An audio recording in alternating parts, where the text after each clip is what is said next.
The board of Stella Maris Prep School in St. Andrew will decide over the weekend whether face-to-face classes will be held on Monday. This after a parent tested positive for COVID-19. Shamela Pullen has the details.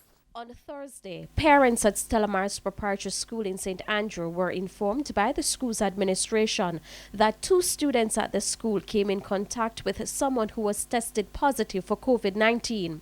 However, the risk to other students and staff was low. But chairman of the school board, Emile Lafayette, told our news center on Saturday that the school immediately sent home the students from the 2 classes in question for 14 days. The classrooms were sanitized and the school is being deep cleaned this weekend. But as a precaution, Mr. Lafayette says he will be reviewing the Ministry of Health's protocols. I'm going to have a second look at what the ministry guidelines said, and if necessary, I will call an emergency board meeting over the weekend just to decide how we move.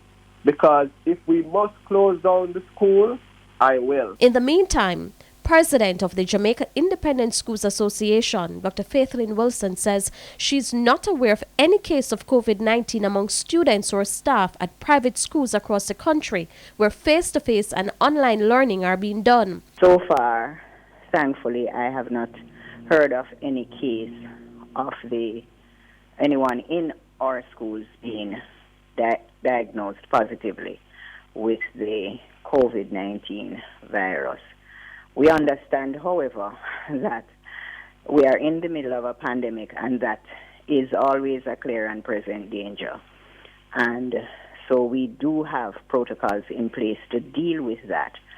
The Ministry of Education has put out its protocols and typically we are guided by that. She notes that some private schools have put in additional COVID-19 measures. If you have identified a positive case, and that person did not come in contact with other persons for a particular period, then that would not really create any kind of risk.